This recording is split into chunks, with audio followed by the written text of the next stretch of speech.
Bonjour à tous, je suis Virgile et vous êtes sur TV Land dans l'émission Musique et moi. Aujourd'hui, je reçois un artiste bordelais, déterminé, ambitieux et passionné. Il a tout appris très vite. Il est passé du foot à la musique, des millions de streaming à la une de The Sun. Et aujourd'hui, il est avec nous sur le plateau de Musique et moi. C'est M2KMC, c'est parti.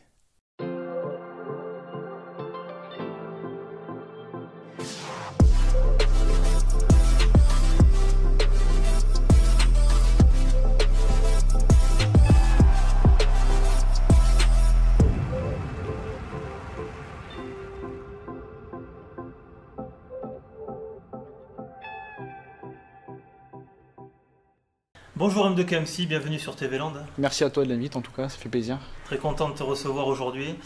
On va commencer l'interview pour ceux qui ne connaissent pas, qui découvrent.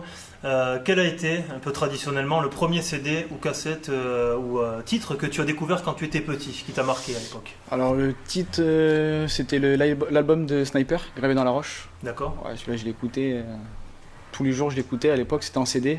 D'accord. Donc j'avais un Walkman à l'époque, et donc j'écoutais tous les jours. Et ouais, c'est vraiment ça qui m'a donné envie d'écrire, de raconter des choses. Puis à l'époque, j'étais avec une équipe, voilà. Donc après, j'ai fait des ateliers d'écriture, des choses comme ça. Mais voilà, vraiment l'album phare, ouais, c'était Gravé dans la roche, où ça m'a vraiment donné l'envie d'aller plus loin, quoi. D'accord. Gravé dans la roche, un morceau mythique de Sniper. Alors toi, tu as quand même, t'es passé d'auditeur à rappeur. Qu'est-ce qui t'a donné envie justement de prendre le micro, d'écrire tes textes? Est-ce qu'il y a eu un élément déclencheur, on va dire? Alors, pas réellement en fait, c'est juste j'avais envie de raconter des choses à la base. Donc j'étais vraiment dans le hip-hop conscient, comme on dit aujourd'hui, quoi. Et non, il n'y a pas eu d'élément déclencheur, mais voilà, j'aimais vraiment bien cet univers. Et que ce soit le rap français, rap américain, la dancehall, le zouk, j'étais vraiment bercé par des univers différents, comme on dit. D'accord. Et donc, il n'y a pas eu réellement d'éléments déclencheurs comme certains artistes peuvent le dire. Moi, je ne vais pas mentir, ce serait mentir, du coup, non. Mais voilà, après, j'ai fait ça, j'écrivais tout seul. Donc voilà, ça c'est venu naturellement, quoi. D'accord. Ouais. Et on peut dire que la région Aquitaine n'est pas trop hip-hop, rap, enfin on va dire que le rap n'est pas plus développé que... C'est moins développé que dans d'autres régions. Comment tu as découvert le rap en Aquitaine? Toi tu étais sur Bordeaux à l'époque. C'est vrai que bon voilà, c'était pas le premier truc qui nous vient à l'idée quand on parle de Bordeaux. C'est vrai voilà. que c'est pas la ville phare. Mais à l'époque c'était en MJC, tu vois, atelier d'écriture, on était plusieurs, on écrivait, on faisait des concerts comme ça, on faisait des freestyle vidéo comme on fait. Et après, on est monté à faire des petits concerts sur des bars à Bordeaux, où ça, vraiment, on a vu vraiment que l'influence était hip-hop à Bordeaux quand même. Après, c'est sûr que les musiques connues qui venaient de Bordeaux n'étaient pas hip-hop, mais même aujourd'hui, actuellement, c'est toujours pas le cas, on va dire. Donc, ouais, ça a commencé par les MJC, on s'est découverts tous ensemble. À la base, voilà, on est tous du même milieu, donc on s'est côtoyés depuis tout petit. Après, chacun a pris ses chemins, mais voilà, ça a commencé par les MJC, et les ateliers d'écriture, etc., quoi. Donc, ouais, c'était comme ça, ouais. Ah ouais. Ok, au niveau de... On peut parler un peu des groupes, entre guillemets, bordelais qui étaient connus à l'époque, hein. Tu te rappelles de 2-3 noms qui sont pas forcément du rap, pour le coup? Ouais, bon, il y avait Tribal Jam, quoi. Ouais, c'est vraiment le groupe phare qui est passé quand même à la télé, on va dire. Noir Désir aussi, quand même. Noir Désir à l'époque, voilà. Après, des artistes pop, enfin... la variété française, on va dire, il y avait Pascal Obispo quand même, qui est chez nous, vrai, tu vois, donc ouais, il y avait des artistes, mais c'est vrai que la culture urbaine n'était pas vraiment représentée sur la ville de Bordeaux, quoi. D'accord. Tes débuts, on en a parlé à l'instant, il y avait un collectif, tu avais formé un groupe, c'était Emerald Records. Alors c'était pas forcément un groupe, c'était plus un collectif. Alors je m'explique pour les téléspectateurs, un collectif c'est pas un groupe, c'est des artistes qui se réunissent pour former un collectif. Ouais, est-ce que tu peux nous en parler? C'est ça, pourquoi tu l'as fait si tôt? Parce que tu avais que 20 ans à l'époque, même pas, je sais même pas si tu avais 20 ans. Non, j'étais même pas majeur, l'âge exact je pourrais pas te dire. Mais en fait, il y avait un des membres avec qui on avait sympathisé. En fait, il avait un studio à l'époque, donc j'enregistrais mes maquettes chez lui. On s'est vraiment liés d'amitié. Donc on a décidé de collaborer ensemble pendant des années. Après, on a ramené du monde autour de nous. Et c'est vrai qu'on a tourné pendant 2 ans ensemble. C'est là où j'ai pu faire mes premières grosses scènes, on va dire. On était monté sur Paris à l'époque. On avait fait ouais, c'est une bonne expérience. Aujourd'hui, c'est vrai qu'on s'est perdu de vue. Chacun a pris ses distances, a pris son chemin. Mais ça s'est fait naturellement, comme je te dis, voilà, il avait son studio, moi j'avais rien, j'avais besoin d'enregistrer, donc je suis allé chez lui, on s'est liés d'amitié, quoi. Donc voilà, c'est parti d'une amitié avant de la musique, on va dire, quoi. Mais voilà, après on a créé ensemble ce truc-là, Emerald Records, ouais. Donc après tu es parti en solo pour le coup, commencer à rapper tout seul, à faire tes musiques, tes écrits. Mais est-ce que tu aurais pu directement commencer en solo? Tu penses que tu avais les épaules, bon, hormis le fait que tu pouvais pas enregistrer de morceaux, faut savoir qu'à l'époque les gens faisaient que des concerts, il n'y avait pas forcément d'enregistrement. Les épaules pour partir en solo, ouais. Bah après ça m'a servi aussi parce que du coup, on était 4 à l'époque dans le collectif. Chacun avait son univers aussi. Donc ça me permettait d'avoir plusieurs choses sur un morceau. On était 4, tu vois. Donc du coup, il y avait 4 univers différents. Donc c'était pas mal. Après partir en solo, avoir les épaules, je sais pas, peut-être que j'aurais pu, mais j'avais peut-être pas le courage à l'époque, on va dire peut-être. Donc j'avais peut-être besoin de monde autour de moi, mais non, j'ai moins besoin de monde, quoi. Je suis plus solo, quoi. Ouais. Solo pas forcément, parce qu'on verra qu'il y a un autre membre qui est avec toi aujourd'hui, qu'on verra tout à l'heure, c'est DJ Fou, qu'on verra sur le live bien sûr. C'est ça. Donc revenons sur les solos, donc tu es reparti en solo pour la première fois, et là c'est vrai que tu as connu un succès quand même, un succès.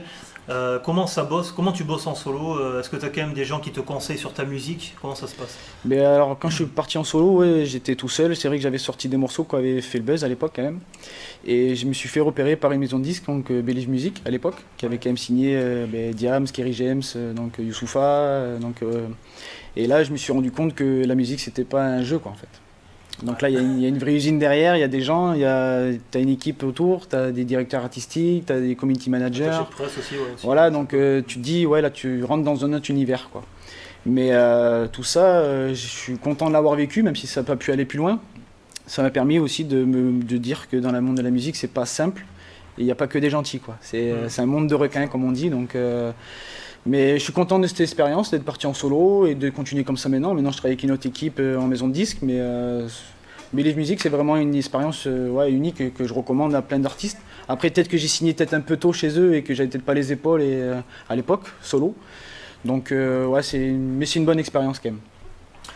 Il y a eu plusieurs EP. Alors les EP pour les téléspectateurs, c'est comme des albums, sauf qu'aujourd'hui on appelle ça des mini-albums, c'est 5-6 titres, tout ça. Toi t'aimes bien cette formule-là, t'as fait pas mal d'EP, je crois que t'en as fait 4 ou 5. Ouais, c'est ça. Ouais. Voilà, c'est ça. Et il y a eu l'EP notamment qui s'appelle Back Summer Volume 1, et il a fait quand même 7000 ventes, pardon, et quand même énormément de streaming. Ouais, on est pratiquement à 100 000. Tu peux nous en parler de ce succès? Mais en fait c'était mon premier projet chez Addictive Music du coup, qui m'ont proposé de sortir ça chez eux, et c'est vrai que au début je pensais pas avoir un tel succès en fait. C'est venu tout seul et ils ont bien travaillé derrière, ils ont fait une vraie com, ils ont pas fait semblant, quand ils m'ont pas pris pour un petit nouveau qui arrive et on met pas les moyens sur lui, quoi. Donc ils ont mis des moyens, c'est vrai que bon, j'ai eu des moyens derrière moi, mais bon, j'ai pas eu de radio nationale vraiment derrière moi, de télé. C'est juste vraiment les réseaux sociaux qu'on fait l'engouement de ça, quoi. Mais aujourd'hui, de toute façon, c'est que les réseaux sociaux, on va dire. Donc ouais, 7000 ventes, c'est honorable parce que je vois des artistes qui passent en radio, il y a des fois... ils y sont pas totalement, quoi. Donc je me dis, c'est vrai que c'est... Et le volume 2 a eu aussi le même succès, donc ouais, je suis content d'avoir pu avoir un succès comme ça.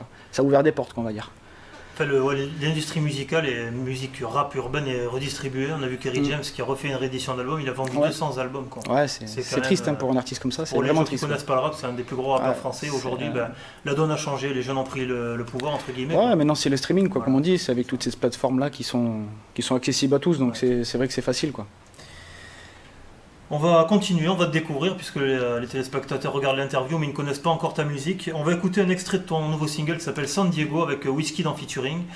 On écoute ça et on regarde aussi la petite vidéo sur TV Land dans Musique et moi. On se retrouve juste après avec M2KMC. San Diego, vamos hasta San Diego.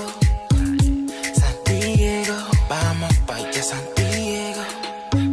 San Diego, vamos hasta San Diego. San Diego. T'es charmé mais je veux pas te perdre. J'ai pas le temps, ton amour m'a eu. Pas de demi-tour mais j'ai pas pu. Coucher de soleil, on fait les gros titres. Prépare ta valise, on bouge d'ici. Côte californienne, à côté de Tijuana. Un charme à la mexicaine, ça rappelle-moi du coin de l'œil. Mais franchement en vérité c'est vrai que t'es la mienne. T'as le boule du futur, chaque coin de rue, oui, moi j't'arde dans la dure. Salis pas l'honneur, décalage horaire, y a pas de rumeur. Gros caractère, on a fait la paire. L'amour est pas fiable, dans ma tombe y'a coffre fort de billets. Mais t'aimes te faire désirer, coffre fort de billets. Mais t'aimes te faire désirer. C'était San Diego, en featuring toi-même avec Wizkid. Il est sur les plateformes de téléchargement, ce titre, comme on a pu le voir. Est-ce que tu peux nous parler un peu de Wizkid, qui est ton invité sur ce titre? Alors tout d'abord, il y a beaucoup de gens qui le connaissent quand même dans le milieu urbain, c'est le protégé de Drake. Donc voilà, il s'est fait connaître avec ce morceau-là. Et du coup, en fait, on s'est suivi sur Instagram, en fait. Donc du coup, quand j'ai vu ça, déjà, j'étais un peu choqué. Le mec, il est suivi par 3 millions de personnes, tu vois. Donc. Et du coup, j'ai écouté un peu plus sa musique. Et il y a un beatmaker Toulouse, Dean Beat, qui s'appelle, qui m'a contacté. Il m'avait envoyé des instrus, machin. Et la vibe du morceau, tu vois, j'aime bien. Ça fait un peu californien. Et lui, il est de là-bas aussi. Donc du coup, j'avais contacté plusieurs, parce qu'en fait, je suis tombé sur des emails complètement différents. Donc je savais pas trop où aller, en fait. Et sur Instagram, ça répondait pas. Donc... Et puis un jour, il y a quelqu'un qui m'a répondu et la collaboration s'est faite. Du coup, c'est Addictive Music qui a repris le relais. Donc après, tous les droits, machin, ça c'est eux qui ont géré, ça c'est pas moi. Et du coup, le morceau s'est fait comme ça par hasard en fait. Je pensais pas dans l'avenir faire un featuring avec ce mec-là, mais du coup, ça s'est fait. J'ai vraiment adoré son univers musical. Donc voilà, ça s'est fait juste comme ça et grâce aussi au beatmaker de Toulouse, Dean Beat là, qui m'a envoyé cette prod là. Et, on en voit le succès maintenant, quoi. Et au niveau de ce titre, c'est un inédit, il faut le savoir, il n'est pas sur tes albums celui-là? Non, c'est un inédit. Ouais. Celui-là il est juste sorti comme ça, juste single. Ouais. Juste avant, il y avait le morceau Ya Salam que tu as sorti il y a quelques mois. Ouais, en février dernier. Ça fait un gros buzz quand même, il faut le dire. Peux-tu nous expliquer le succès de ce titre, hein?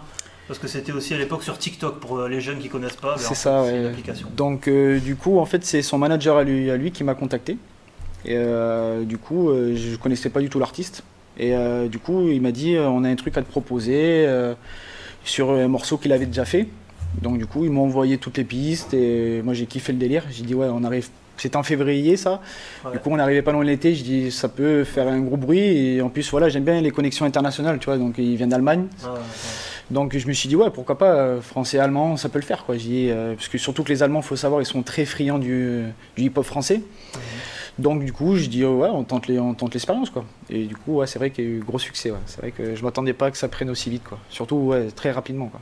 Ouais. En tout cas, c'était bien. C'était une belle expérience pour toi aussi. Toutes ces connexions, c'est vrai que ça apporte beaucoup pour un artiste. Ouais, et puis ça diversifie un peu le monde urbain aussi. C'est bien. Et lui, il arrive avec son univers un peu rail, on va dire. Ouais, c'est vrai. Ouais. Donc c'est bien aussi de se mélanger avec d'autres univers. Moi, on est pour le partage en fait. Faut tout se mélanger quoi.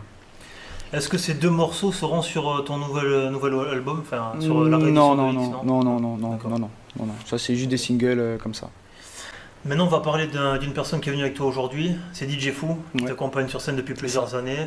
Faut savoir pour les personnes, les téléspectateurs qui ne connaissent pas le rap, qu'à chaque fois qu'il y a un rappeur qui est sur la scène, il y a un DJ avec lui qui est derrière avec les platines, comme on peut voir à la télé. C'est important pour les rappeurs. C'est un peu la base du mouvement et toi tu as donc rencontré DJ Fou il y a quelques années. Qu'est-ce qui t'apporte aujourd'hui sur les concerts?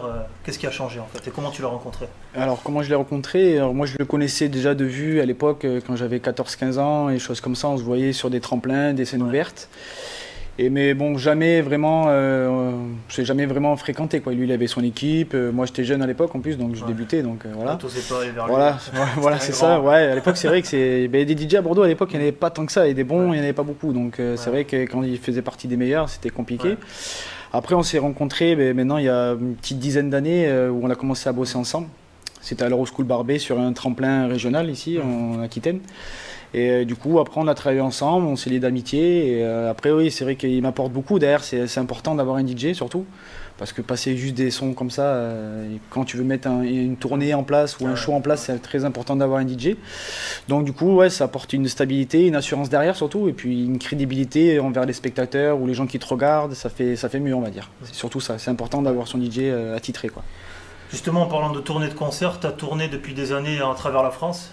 C'est quand même beau quoi, pour un artiste qui n'est pas forcément en maison de disque. C'est ça. Il y en a beaucoup qui doivent se dire comment il a fait. Quoi. Comment ça se fait? Comment tu apprends Ouais, bah alors après, les concerts, c'est vrai, il y en a eu beaucoup sur les 6-7 dernières années. Ouais. C'est vrai qu'on a fait pas mal en France.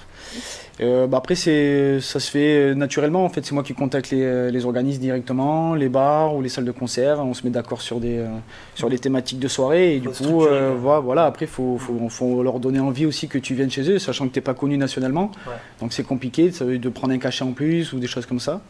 Mais il faut savoir se vendre. Donc, c'est un métier. J'ai la chance de peut-être pouvoir faire ça aussi en même temps que mon côté artistique, donc c'est des fois c'est vrai que c'est dur et ça prend beaucoup de temps surtout. Ouais. Mais bon, c'est vrai que depuis 6-7 ans, j'ai pu mettre vraiment des tournées en place à travers la France. Donc ouais, c'est vrai que c'est beau, surtout que sur Bordeaux, pas beaucoup d'artistes peuvent le faire. Donc ouais, c'est une fierté pour moi surtout. Ouais.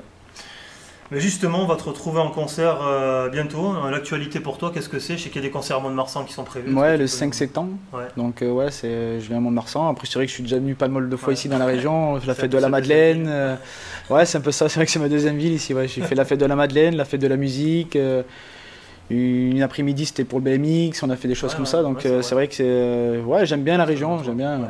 Après, c'est le sud-ouest, c'est chez moi. Donc, donc ouais, j'aime bien ici, ouais, c'est vrai. Nickel, il y a un album qui arrive, un clip peut-être bientôt? Sûrement un clip à la rentrée en septembre. Ouais. Okay. Après, avec tout ce qui s'est passé, crise sanitaire et tout, c'était un peu plus compliqué. Mais en septembre, on remet le couvert, comme on dit. Je reviens avec un clip. Ouais. TV-Land, on est sur TV-Land. Qu'est-ce que tu penses un peu des Landes? Tu connais quelle ville en particulier? Bon, hormis Mont-de-Marsan, qu'est-ce que tu peux nous dire un petit mot sur le département? Ouais, j'aime bien. C'est un côté très tranquille, surtout, comparé à Bordeaux.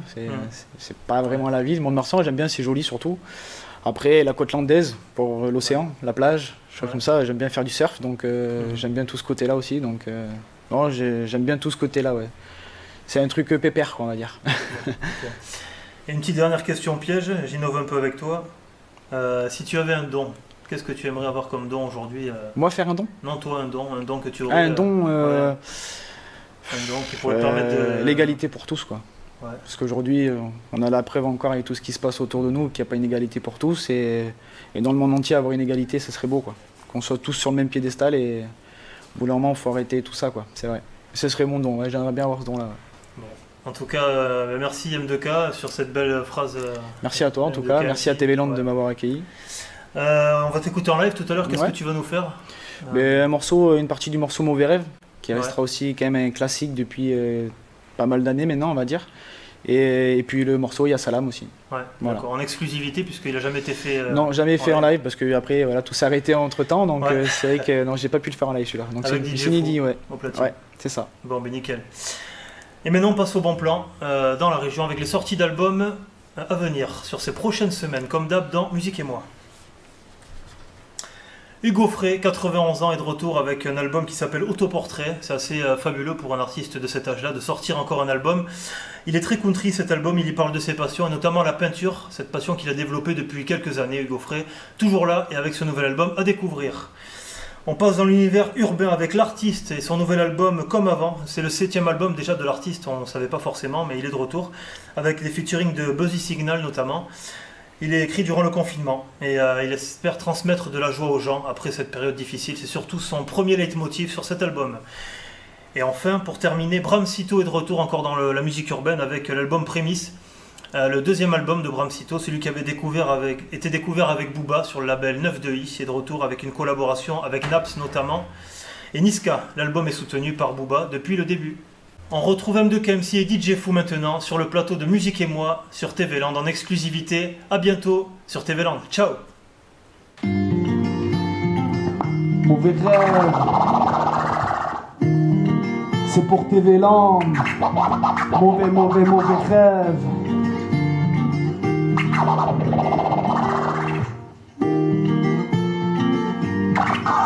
Mauvais rêve. Parfois c'est vrai, je me retrouve dans certains mauvais rêves. La Nigérie cache en bas trip. Mauvais rêve et je pars en bas trip. J'ai les nerfs à vif car je comprends l'insomnie sur ma rime. J'ai des idées noires comme le café du matin. Chaque mauvais rêve matin, à deux doigts de ma vie en l'air. J'ai la tise et le shit comme somnifère. Je reste pessimiste, tout va mal hein. Dormir dans la rue comme un animal. J'oublie j'ai le temple, là où tout va bien je vais mal. Comprendra qui pourra, j'écris la nuit car mes textes sentent le cul. Je vois des fils à papa qui parlent de fric et de luxe. Mais ça tu tiens, j'ai l'insomnie comme mode de vie. En bas trip avec une feuille et un stylo. Oui moi je rêve de viser haut. Mauvais rêve, ouais, j'suis en batterie, TV Land, ouais, mauvais rêve, j'suis en batterie. Ok, on va passer sur une petite exclue qui vient de sortir il y a quelques mois. Ya Salam, bientôt les 100 000 vues sur Facebook, sur YouTube. Allez, check ça, hey.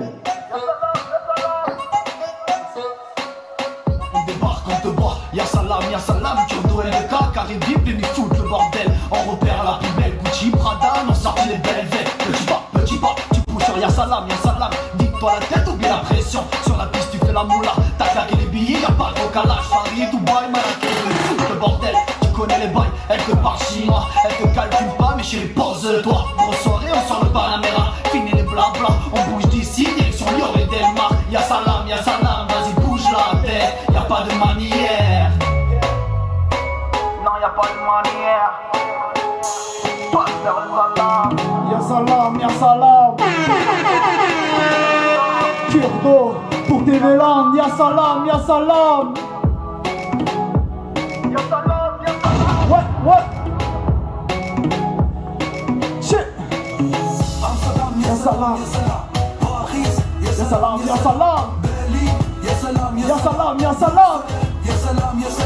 Kurdo. Ouais. Y'a salam. Ouais. Elle fait la belle, ce serait déjà sort. Petit pas, je mets du jack dans mon coca chérie. On se capte à la terre, mais c'est ça ma chérie. Tout est sous le matelas, viens faire guérir. T'appelles un peu de 3 balles, ce soir on partira. Le quartier a validé, tu m'as connu sur le son validé. Fini les blabla, on bouge direction Lyon et Delmar. Y'a salam, ce soir on bouge direction Lyon et Delmar. Y'a salam. Non, y'a pas de manière. Passe-leur le salam. TV Land, Kurdo, M2K. Ouais, ça fait. Y'a salam. Shit ça. Y'a salam.